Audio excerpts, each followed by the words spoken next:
Salam Indonesia, selamat siang pemirsa. Berjumpa kembali dalam berita dan bincang terkini siang, edisi Kamis 20 Februari 2014. Serangkaian berita yang sudah kami siapkan, diantaranya bentrok susulan antar warga tetangga Kota Palu dan warga Tinggede, Kabupaten Sigi kembali terjadi, serta Budiono tidak memenuhi panggilan tim Was Senturi. Saya Vina Simanjuntak, berikut berita selengkapnya.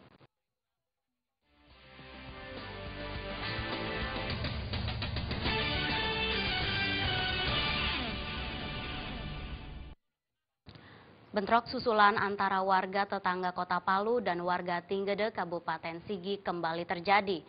Kedua warga saling serang dengan menggunakan senjata tajam dan senjata rakitan. Dua pemuda dari tetangga Kota Palu diamankan aparat kepolisian Polres Palu setelah tertangkap tangan membawa senjata api rakitan dan parang.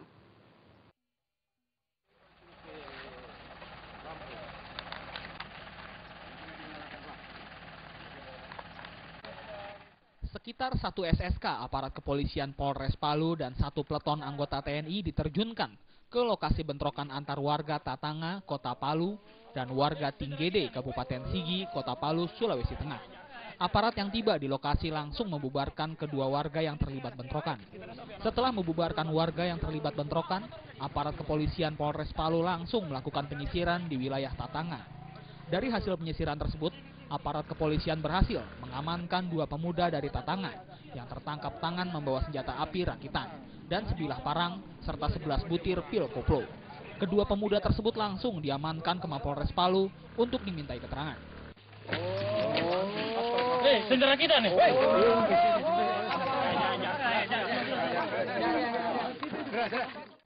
Bentrokan antar warga Tatanga, Kota Palu dan warga Tinggede, Kabupaten Sigi kembali terjadi Rabu petang.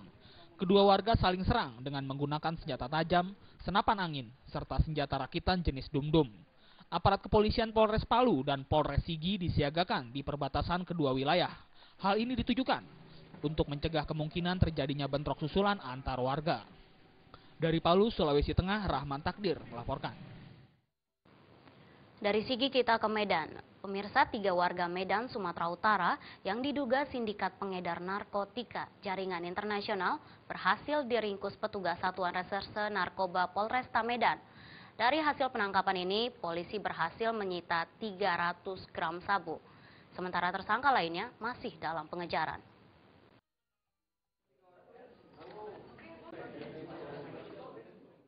Tiga warga Medan, Sumatera Utara masing-masing berinisial ZK, ES, dan IM berhasil diringkus petugas Satuan Reserse Narkoba Polresta Medan dari tempat persembunyian yang berada di kawasan Medan Sunggal dan Medan Barat. Dari tangan ketiga tersangka, petugas menyita lebih dari 300 gram narkotika jenis sabu, sebuah timbangan elektrik dan puluhan plastik pembungkus sabu. Ketiga tersangka ini sendiri disinyalir termasuk dalam pengedar narkotika jaringan internasional, mengingat cukup banyaknya pasokan sabu dari ketiganya setiap kali melakukan pengedaran narkotika. Menurut Kepala Kepolisian Resort Kota Medan, Komisaris Besar Polisi Niko Afinta, ketiga tersangka diperkirakan telah terlibat dalam sindikat pengedar narkotika selama kurun waktu 1 tahun lebih. Niko menyatakan pihaknya saat ini masih melakukan penyelidikan lebih lanjut terhadap ketiga tersangka untuk meringkus pemasok narkotika kepada 3 tersangka tersebut.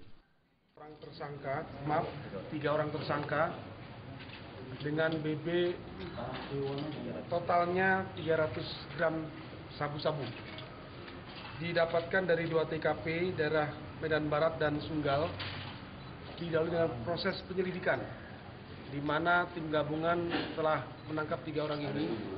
Dalam pengakuannya ada beberapa kali mereka telah mengedarkan dan 1 kurir, jadi 2 badar dan 1 kurir, dan kita kenakan pasal 114 dengan ancaman di atas 15 tahun.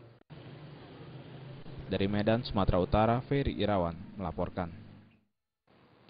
Masih dengan informasi kriminal, pemirsa, pihak kepolisian masih melakukan pemeriksaan secara intensif terhadap 1 anggota geng motor Amerika atau geng motor tangki dan masih melakukan pemburuan terhadap 2 anggota lainnya. Polisi juga masih terus memantau kegiatan kelompok geng motor dan akan melakukan razia ke tempat-tempat berkumpulnya para geng motor.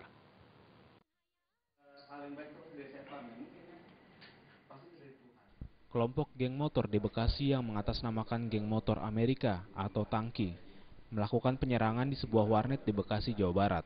Di warnet tersebut, kelompok yang juga membawa senjata tajam atau celurit saat aksi kemudian melukai pemilik warnet lalu melakukan perampasan handphone. Kelompok ini juga memberhentikan sepeda motor dan melakukan perampasan disertai dengan aksi kekerasan berupa penyiraman air keras.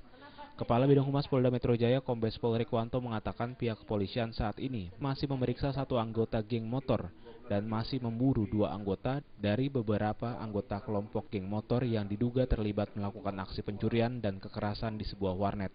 Menurut Rikwanto, polisi juga masih terus melakukan pemantauan kegiatan kelompok motor dan akan melakukan razia terhadap kelompok geng motor yang teridentifikasi berbuat keonaran serta meresahkan masyarakat. 1 orang sudah bisa diamankan, saat ini sedang dalam penelusuran barang bukti motor hasil rampasan. Motor tersebut telah dijual ke sebuah bengkel, bengkelnya masih tutup, masih dicari pemiliknya dan masih dikunci di dalam. Untuk pelaku pembacokan, kemudian pelaku perampasan HP sudah teridentifikasi, masih di dalam pengejaran. Sementara itu, pihak Polsek Pondok Gede dan Polres Bekasi akan melakukan penyisiran beberapa anggota kelompok geng motor yang berada di wilayah Bekasi dan sekitarnya. Dari Jakarta, Jikri Amin melaporkan. Ketidakhadiran Wapres Budiono pada panggilan kedua oleh tim Wasenturi disayangkan oleh pimpinan DPR. Informasi tersebut akan kami hadirkan sesaat lagi.